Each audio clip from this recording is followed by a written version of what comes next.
Bonjour et bienvenue sur l'Argus.fr. Nous sommes aujourd'hui au domaine de Château de Lastours, un domaine réputé pour son vin, mais surtout pour ses pistes 4x4. Il y a quelques années, le prologue du Paris-Dakar a eu même lieu ici. Et justement, en parlant de Paris-Dakar, nous sommes ici pour découvrir le Dacia Sandrider derrière moi, le buggy que va engager la marque Dacia sur cette épreuve et surtout le championnat du monde de rallye raid. Donc venez avec nous en immersion totale avec l'équipe, les ingénieurs, les pilotes. Ils vont tout nous expliquer sur les dessous et les secrets de ce buggy. Et on nous a même promis une surprise si je m'en sortais bien à l'atelier de copilotage. Donc je croise les doigts, en avant. Mais avant notre immersion au sein du team Dacia Sandriders, un petit retour en arrière s'impose. En janvier 2024, le constructeur a annoncé son engagement dans le championnat du monde de rallye raid W2RC, avec en point d'orgue une participation au Dakar 2025. Une arrivée en compétition de haut niveau qui peut surprendre pour une marque pas franchement réputée pour sa sportivité. Mais chez Dacia, on pense que les rallye raids et notamment le Dakar sont à leur image. C'est ce que nous explique François Aupierre, le directeur marketing du programme Dakar chez Dacia.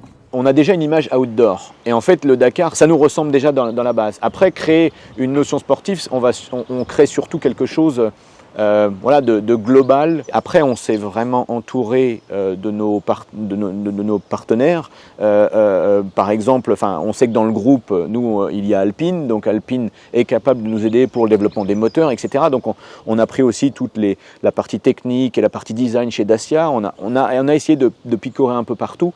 C'est-à-dire qu'en fait, on n'a pas pour but de devenir une écurie de Formule 1, on a pour but de faire quelque chose qui nous ressemble et l'aventure ressemble à Dacia, donc le Dakar ressemble à Dacia, donc ça va vraiment bien ensemble, je pense. Seulement, dans la gamme Dacia actuelle, aucun modèle n'est en mesure de se frotter au Dakar, d'autant plus que le constructeur vise la victoire d'emblée. Or, depuis quelques années, ce sont les buggy qui trustent les podiums. Dacia a donc décidé de partir d'une feuille blanche, ou presque, en développant un proto n'ayant rien à voir avec un modèle de série. L'idée même d'installer une carrosserie de nouveaux Duster sur un châssis adapté n'a d'ailleurs pas vraiment été un sujet chez Dacia. Très rapidement, on est vraiment parti sur le fait de développer une voiture pour la course, basée sur l'essentialité et la spécificité de la course, plutôt que de prendre un Duster, d'être obligé de le bodybuilder, qui va plus vraiment ressembler à un Duster. Il y en a qui font ça, et nous, c'est pas ce qu'on a voulu faire, et c'est pour ça qu'on a créé une voiture, une équipe avec le nom de la voiture, The Dacia Sandriders. Je ne pense pas qu'on en fasse un jour une voiture réelle, mais par contre, il y a pas mal de choses que l'on peut mettre dedans qui pourraient arriver un jour en série dans les voitures, quoi. Donc, partir d'un châssis avec une Duster et essayer de faire quelque chose avec, potentiellement. Et donc, en fait, après, on se perd un peu et puis tu risques de faire une voiture où tu as quelquefois du mal à la reconnaître, certaines fois. Ouais. Rapidement, il a été décidé de s'inspirer du concept car Manifesto présenté en septembre 2022 pour créer le Sandrider. Et pour la technique, c'est le Hunter BRX, construit par le spécialiste anglais ProDrive, qui a servi de base de travail. C'est d'ailleurs ProDrive qui va assurer le développement et l'exploitation en course du Sandrider, en étroite collaboration avec Dacia, comme nous l'explique Philippe Dunabin, le directeur technique du programme Dacia Sandrider. Moi, je fais un peu l'interface entre les objectifs de Dacia et notre fournisseur de services, on va dire, qui fait la conception de la voiture, le montage de la voiture et la prestation en course. Et c'est une supervision technique que je fais sur l'ensemble du projet. Mais le Sandrider n'a en réalité plus grand-chose à voir avec le Hunter BRX. Pour le style du Sandrider, l'équipe technique et les designers de Dacia, qui voulaient garder le look général du Manifesto, ont étroitement collaboré. Ils sont partis d'un concept qui était sorti du Manifesto. Oui. Donc on a gardé le même esprit dans les lignes de la voiture, mais toute la partie aéro, ça a été étudié en CFD, tu sais, les calculs numériques pour l'aérodynamique, et on a pu optimiser tout ça ensemble avec les ingénieurs du Dacia Design. Donc, ce n'est pas par hasard que des ouvertures sont à certains endroits. Ce n'est pas par hasard, par exemple, sur les ailes avant, qu'il y a des petites ailettes là derrière. Parce que tout ça, c'est un travail collaboratif entre le design et les parties techniques pour s'assurer que le flux d'air passe où il faut et c'est renvoyé où il faut. Il y a eu une bonne entente entre les deux parties et le résultat, c'est un truc qui respecte la cohérence du design Dacia, mais à la fois, on arrive à un résultat en aéro. Vous voyez cette voiture et vous voyez l'ancienne voiture de ProDrive de Hunter, vous allez dire que l'Hunter est mieux que celle-là en aéro, mais ce n'est pas du tout le cas. Ça, c'est une voiture qui a moins de traînée, les écoulements d'air sont gérés, sont managés, tous les éléments qu'on voit sur la voiture, ils ont tous évolué lors du cours des études. Et le design a réussi à intégrer les surfaces et les formes de surface qui gèrent la direction de flux d'air sans perdre le point d'origine, l'esprit d'origine. Enfin, côté moteur, Dacia profite de la synergie avec Alpine qui s'est penché sur le V6 d'origine Nissan. Le Sandrider est donc un buggy conforme à la catégorie Ultimate T1+, le must en rallye raid. Long de 4,14 m, large de 2,29 m et haut de 1,81 m, il adopte une coque en carbone et un châssis tubulaire. Il est animé par un V6 biturbo d'origine Nissan qui, après être passé chez Alpine, développe 360 chevaux et 539 Nm de couple. Doté d'une transmission 4x4 et d'une boîte séquentielle à 6 rapports, il est perché sur des roues de 17, habillées d'énormes pneus signés BF Goodrich. Enfin, si le Sandrider utilise une bonne vieille mécanique thermique, cette dernière fonctionnera avec du carburant de synthèse, une note écolo importante pour Dacia. Et ce qu'on veut essayer de travailler, c'est vraiment de développer ce qu'on appelle les carburants synthétiques, qui sont des carburants qui sont plus renouvelables et qui vont permettre d'améliorer tout ce bilan carbone global. Et on pense que ça, c'est une des pistes qui peut être explorée pour le futur, aussi pour les véhicules particuliers. Voilà. Et pour mener son Sandrider, Dacia s'est assuré les services de 3 équipages de pointe. D'un côté, Nasser Al-Attiyah, 5 fois vainqueur de l'épreuve et qui sera navigué par Édouard Boulanger. De l'autre, Sébastien Loeb, 9 fois champion du monde des rallyes. Déjà monté sur le podium du Dakar, il n'a pas encore réussi à grimper sur la plus haute marche depuis sa première participation en 2016. Le pilote alsacien sera associé au Belge Fabien Lurquin. Enfin, Cristina Gutiérrez et son copilote Pablo Moreno-Huete, qui eux ne participeront pas à l'intégralité du championnat, viendront épauler les garçons sur le Dakar. Présente sur l'épreuve depuis 2017, Cristina s'est imposée en 2024 en catégorie Challenger. Ce sera donc une première pour elle dans la catégorie Rennes Ultimate T1+. Très impliqués dès le début de l'aventure Sandrider, les équipages ont tout leur mot à dire sur la conception du buggy. C'est ce que nous explique Sébastien Loeb, le français qui connaît bien le Hunter BRX qui sert de base au Sandrider, nous dévoile également ses premières impressions sur la conduite du Sandrider. La voiture, ce qu'on veut, c'est que l'avant ne plante pas au sommet, en bas des dunes, etc. Donc là, on peut dire qu'il n'y a quasiment rien qui dépasse devant les roues avant. Donc ça, c'est déjà la base. Tout ça en accord avec le style. On a un grand pare-brise avec plus de visibilité qu'avant, parce que ça c'était un petit peu notre souci. On était assis vachement en arrière avec le pare-brise loin et très penché.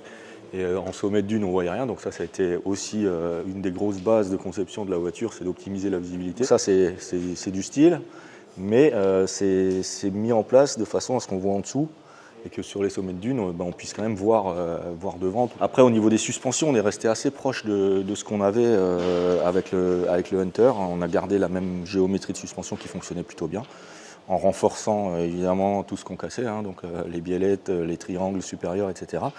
Donc tout ça, ça a été renforcé. Les échappements qui sortaient ici et qui chauffaient nos pneus arrière, on pense que c'était une des causes de nos nombreuses crevaisons. Donc là, l'échappement est passé derrière, donc ça évitera de chauffer les pneus arrière. Les attaches de roues de secours, on essaye de les faire les plus accessibles possibles, sans coffre à ouvrir. On est en train de travailler toujours, c'est pas figé à 100% la façon dont elles vont être attachées, mais on essaye de trouver le truc le plus rapide possible parce que la crevaison fait quand même un peu partie de notre course. Il y avait des parties aimantées aussi. En fait, c'est pas très compliqué, mais c'est que quand on change une roue dans le sable, on ne sait jamais où mettre les écrous, on ne peut pas les poser dans le sable parce qu'on va les perdre. Donc d'avoir une partie aimantée proche de ici ou là, ça peut être une des solutions pour ne pas perdre les écrous. Le moteur est différent de l'autre, on est passé sur un moteur Nissan, que le ProDrive était sur un moteur Ford. Donc le moteur un peu plus rageur, même si de toute façon c'est limité par la réglementation technique, on a tous la même courbe de puissance, donc c'est juste dans l'utilisation moteur, la souplesse, etc. qu'on a pu travailler un peu. Les systèmes électriques aussi de la voiture sont différents. Donc, mais sinon, en vraie amélioration, je dirais que c'est un gabarit quand même compact, même si on a gardé un empattement similaire. On est très court devant, très court derrière, pas d'inertie, optimisation du centrage de masse. Ça reste une voiture lourde, parce qu'il y a la réglementation qui fait que c'est lourd et qu'en départ de spécial, on pèse presque le double d'une WRC. En partant avec des amortisseurs très proches de ce qu'on avait sur le Hunter, on a une voiture qui est plus réactive, qui prend moins de roulis. Ce qui nous permet, parce qu'une voiture de rallye raid, il ne faut pas non plus que ce soit un bout de bois. On ne cherche pas à avoir forcément une WRC, mais on veut une voiture qui réagisse bien au coup de volant et tout. Donc ouais, je pense qu'elle est bien née. Le feeling d'entrée de jeu, que ce soit pour moi ou pour Nasser, on a trouvé la voiture plus réactive. On a bossé un peu sur les diffs. Ouais, on est au début du développement, mais c'est plutôt encourageant parce qu'on a fait chacun 2 jours d'essai sans problème. Et puis on est tous les deux contents du comportement, donc c'est pas mal. Reste à savoir comment Dacia, novice sur le Dakar, va s'organiser pour réussir son pari. S'imposer sur cette épreuve dès sa première participation en catégorie reine. Et c'est Tiffany Isnard, transfuge de chez Peugeot et désormais team principal Dacia, qui nous explique cela. On s'est entouré d'ingénieurs d'expérience, d'ingénieurs performants qui connaissent le métier, qui ont déjà travaillé sur des voitures. À la fois, on n'est pas dans une technologie complètement novatrice, puisque l'idée c'est vraiment d'avoir une voiture qui soit fiable, qui soit robuste, avec le synthetic fuel qui va nous aider à pouvoir avoir ce laboratoire de développement, mais on n'est pas parti non plus dans quelque chose de complètement décalé. Voilà, on a vraiment une base qui est très solide. On a aussi des équipages d'expérience. On s'est constitué une équipe qui n'est pas très nombreuse, qui est juste suffisante, les bonnes personnes au bon poste, full focus sur la performance. Chaque métier spécialiste travaille sur son domaine et puis on a après les 20 dernières pourcents qui sont entre le sportif et le management. Et puis sur la course, on renforce de 20 personnes additionnelles qui sont à la fois les truckies, donc ceux qui conduisent les camions, puisque là la flotte de véhicules devient bien plus importante, qui travaillent sur les pneus, qui travaillent aussi sur le paramédic, tout le staff médical qui va venir renforcer, et puis les spécialistes de la discipline, du sportif qui vont venir apporter leur expérience. Donc c'est 40 au quotidien aujourd'hui et 60 en course. On s'est donné les moyens. Maintenant, en effet, c'est la course qui va décider. Maintenant que les présentations sont faites, il me tarde de découvrir en action ce Sandrider. Cela tombe bien, il est en ce moment même aux mains de Cristina Gutiérrez, en pleine séance d'essai sur les redoutables pistes du domaine de Château de Lastours où nous nous trouvons. Et d'ailleurs, Dacia nous a promis une belle surprise, à condition de trouver le Sandrider. Il va donc falloir que je guide Édouard Boulanger, le navigateur de Nasser Al-Attiyah, qui nous attend dans un Duster 2. Il ne me reste plus qu'à essayer de déchiffrer le roadbook. Ce sera l'occasion de découvrir que copilote c'est un vrai métier, et visiblement ce n'est pas le mien. C'est moi qui guide, c'est ça? Ouais. Eh ben, on n'est pas dans la merde. Bon, la bonne nouvelle, c'est que je devrais pouvoir t'aider au cas où. Donc le compteur est à 0, nickel. Pourquoi? Qu'est-ce qui ne va pas? Ben, moi j'en vois que 2, et là j'en compte une. Une derrière, une deuxième, elle en prend à 3. Ouais, mais la 3 elle n'est pas matérialisée en fait. Si. Bah si, c'est la bleue. Ah d'accord. C'est celle Ok, que tu et suis. ça, ce sera celle qui est en face. C'est ça. Ok, bon, bah alors donc la deuxième à gauche. Je le savais déjà, mais c'est encore pire sur une épreuve telle que le Dakar, où le parcours n'est dévoilé que 5 minutes avant le départ des spéciales. C'est ce que nous explique Fabien Lurquin, le navigateur de Sébastien Loeb, qui nous révèle toutes les spécificités d'un copilote en rallye raid et le secret de la réussite de ce binôme. En WRC, le but est d'aller le plus vite possible sur des distances qui font plus ou moins 25 km sur un parcours qui est reconnu. Nous, on part sur des spéciales qui vont maximum jusqu'à 500 km, qui font souvent entre 3 et 500, mais le parcours est secret.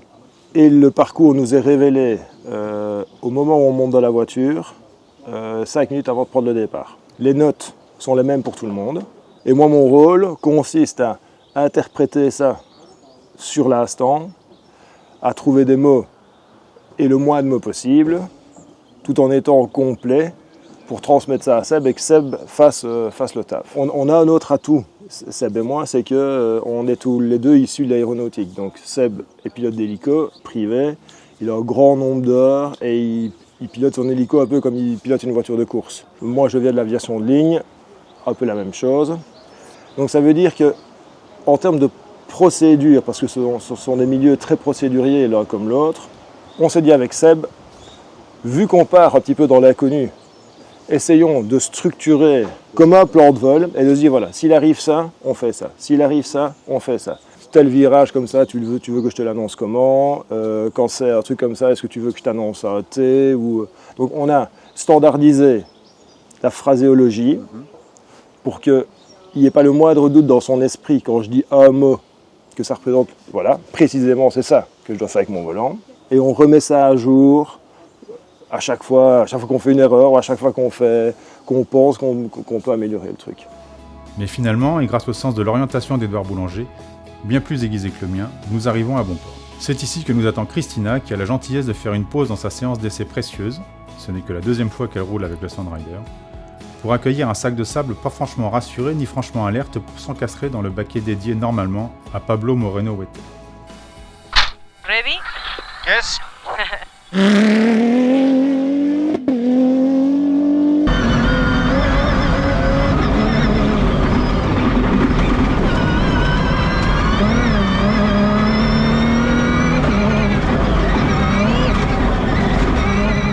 Lors de ce trop court galop d'essai, Cristina, qui visiblement s'est déjà bien adaptée à la conduite d'un Ultimate T1+, a semblé ravi des performances et des capacités du Dacia. La pilote espagnole ne tarit pas d'éloges sur sa nouvelle monture, dotée de suspensions ultra efficaces. Elle n'hésite pas à la comparer à une rallycar, tant le Sandrider se révèle agile et maîtrise bien ses mouvements de caisse. De mon côté, je veux bien la croire sur parole, même quand elle me parle de l'excellent niveau de confort par rapport à ce qu'elle conduisait jusqu'à présent. Ne bénéficiant pas de points de comparaison par rapport à ce qui se fait en buggy de rallye raid, je ne peux que lui faire confiance. Mais c'est vrai que sur les sauts, nombreux sur cette boucle d'essai, j'ai à chaque fois été bluffé par la douceur des atterrissages. Alors que je m'attendais à retrouver ma colonne vertébrale en osselet au fond du baquet, le Sandrider efface les bosses et les compressions de façon impressionnante. Avant le baptême du feu au prochain rallye du Maroc, qui aura lieu du 5 au 11 octobre, le Sandrider va encore être mis à rude épreuve, notamment dans le désert marocain dès cet été, afin de le tester en conditions réelles et d'éprouver sa fiabilité. Effectivement, là, quand on va au Maroc, on cherche exprès les conditions qui sont représentatives du rallye, avec un terrain qui est beaucoup plus variable. Il n'y a pas de dune ici, donc on est un petit peu obligé d'aller chercher ça ailleurs.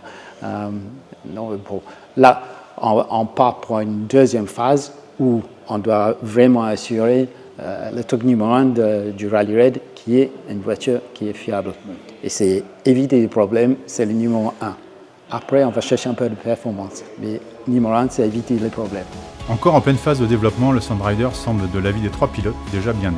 C'est d'ailleurs ce que nous confirme Tiffany Isnard, qui nous avoue même être en avance sur le programme de développement. On est vraiment ravis des premiers retours, puisque là, pour l'instant, on n'a aucun problème technique majeur. On a bien sûr des petits soucis mineurs de naissance, mais qui sont connus et qui sont presque volontairement faits pour justement amener la voiture à son niveau de performance.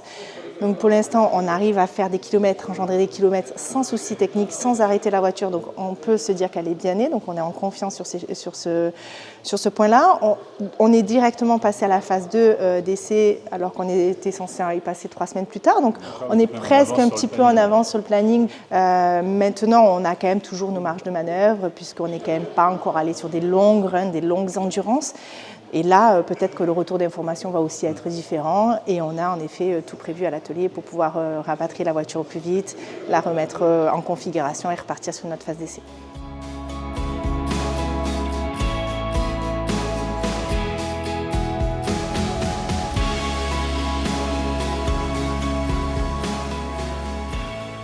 Voici donc pour cette immersion au sein du team Dacia Sandrider en pleine préparation pour le championnat du monde des rallye raid et le Dakar. En espérant que vous ayez pris autant de plaisir à voir cette vidéo que nous à la réaliser, n'hésitez pas à le dire dans les commentaires. Pour notre part, ce sera tout pour aujourd'hui. Pour Dacia, la mise en bouche, entre guillemets, ce sera le 5 octobre avec le rallye du Maroc, puis en janvier 2025, l'épreuve du feu, évidemment, avec le Dakar. D'ici là, n'hésitez pas à vous abonner à tous nos réseaux sociaux pour suivre l'actualité automobile et évidemment l'actualité de Dacia pour cette nouvelle aventure. Pour eux, on vous tiendra au courant. Merci, à bientôt.